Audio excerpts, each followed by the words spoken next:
जय गुरुदेव, जय गुरुदेव, जय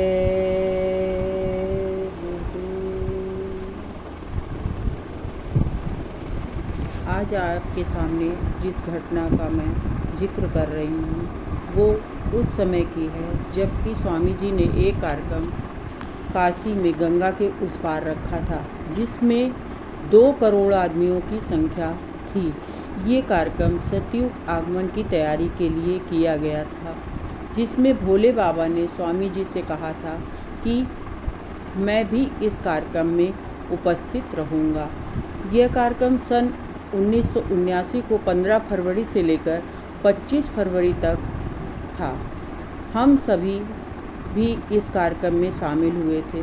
मालिक ने एक बहुत बड़ी यज्ञशाला का निर्माण कराया था जिसमें प्रतिदिन लाखों लोग इस यज्ञ को करते थे और इस यज्ञ को जब शाम को समाप्त होता था तो स्वामी जी ने इस यज्ञशाला को, संपूर्ण यज्ञशाला को रात्रि में गोबर से लिपवाया जाता था।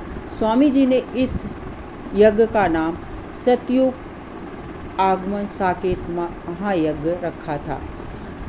उस वक्त काशी में ऐसा लग रहा था जैसे कि धरती पर स्वर्ग उतर आया हो।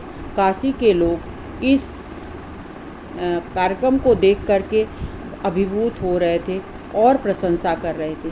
स्वामी जी ने कहा था कि ये यज्ञ जब तक होगा तब तक भोले बाबा यहाँ उपस्थित रहेंगे। अब वो किस रूप में होंगे वो तो विष्णु जी जाने। इस यज्ञ में जो मुख्य यज्ञशाला थी जिसमें जब यज्ञ होता था तो काफ़ी ऊंचाई तक लपटें उठती थी। उस यज्ञशाला के बीच एक पक्षी जो 24 घंटे वहाँ बैठा रहता था। मैं भी उस पक्षी को देखने के लिए गई क्योंकि लोग ऐसा समझते थे कि वो पक्षी वहीं पर विराजमान रहता था। जब मैं वहाँ उसे देखने गई तो मेरी समझ में कुछ भी नहीं आया और ना ही मुझे कोई वहाँ पे दिखाई दिया। तो मेरे मन में एक शंका जागी कि यहाँ तो मुझे कुछ भी नहीं दिख रहा है।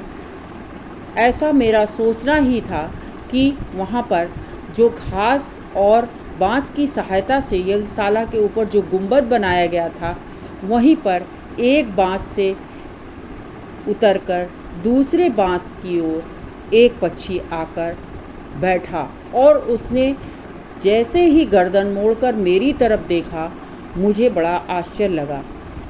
उसकी इतनी बड़ी बड़ी सी आँखें और अच्छा खासा आकार था। मैंने तो अपने जीवन में ऐसा पक्षी कभी नहीं देखा था। सभी लोग वहाँ जो लोग उपस्थित थे वो जय गुरुदेव और भोले बाबा का उद्घोष कर रहे थे। वो पक्षी वहाँ वैसे ही बैठा रहा। लोग कह रहे थे कि इतनी गर्मी के बाद भी ये पक्षी कहीं नहीं जाता है, ना ही कुछ खाता है ना पीता है। किसी ने इसे नहीं उड़ते देखा। लोग इसे भोले बाबा का ही स्वरूप मान रहे थे। जितने दिन यज्ञ चला बराबर हर समय वो पक्षी वहाँ मौजूद रहा और उसकी चोंच में एक चावल का दाना चिपका रहता था। बड़े ही आश्चर्य की बात है कि जहाँ नीचे अग्नि में आहुति डाली जा रही हो वहाँ वो पक्षी 11 दिन बिना कुछ खाए पिए उसी अवस्था में एक जगह बैठा रहा। जरूर ये एक ईश्वर की कोई शक्ति थी जिसको शब्दों में बयां कर पाना बहुत ही कठिन है। स्वामी जी ने कहा था कि भोले बाबा 11 दिन उस पार से इस पार ही रहेंगे। वो फिर उस पार वापस जाएंगे अर्थात काशी में, या फिर किसी प्रेमी के साथ भी जा सकते हैं। ये तो वो ही जाने। मैं यहाँ एक बात आपसे बता देना चाहूँगी कि वो पक्षी यज्ञ समाप्त हो जाने के बाद अनेक शहरों में उन जगहों पर देखा गया जहाँ सत्संगी भाई बहन सत्संग कर रहे थे। लोगों ने जगह जगह से खबर भेजी और फोटो भी भेजी।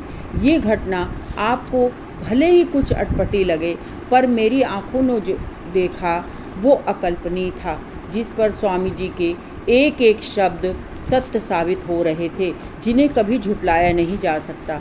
स्वामी जी ने के शब्दों में उन्होंने कहा, सतयुग में कलंक लगा, त्रेता में राम को कलंक लगा, द्वापर में कृष्ण को कलंक लगा, लेकिन कलयुग में निष्कलंक काम होगा। स्वामी जी द्वारा किया गया ये यज्ञ निष्कलंकित रहा। वहाँ कहीं कोई घटना नहीं ऐसी घटी जिसको कलंक दिया जा सके, क्योंकि स्वामी जी ने कहा कि जब राम थे तो राम को लोगों ने नहीं पहचाना, जब कृष्ण थे तब लोगों ने कृष्ण को नहीं पहचाना, जब मोहम्मद साहब आए तब लोगों ने मोहम्मद साहब को भी नहीं पहचाना। इसलिए कलयुग में कहाँ कोई पहचान पाएगा। ये संपूर्ण घटना आज के लोगों के समझ से ज़रूर परे होगी, पर जो लोग वहाँ मौजूद थे उन्होंने इस नाम की शक्ति का अपने जीवन में अनुभव किया है। ये जय गुरुदेव नाम में बहुत बड़ी शक्ति का भंडार है, जिसे मेरे जीवन को बहुत प्रभावित किया। आप सब भी इस नाम को अपने जीवन में उतार करके और जीवन में अनेकों लाभ उठा सकते हैं, ताकि आप भी उस महान संत की दया का भागीदार बन सके। आप सभी ने बहुत ही अच्छा रिस्पांस दिया है।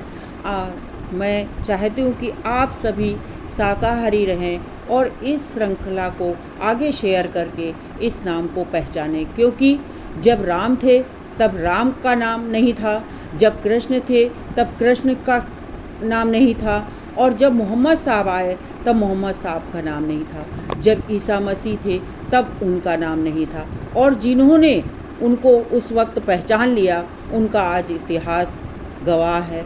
और इसलिए वक्त के नाम से जुड़ें और जय गुरुदेव फिर और इस जय गुरुदेव नाम की शक्ति का आप अपने जीवन में अनुभव करें। फिर एक नए अनुभव के साथ आपकी बहन जय गुरुदेव।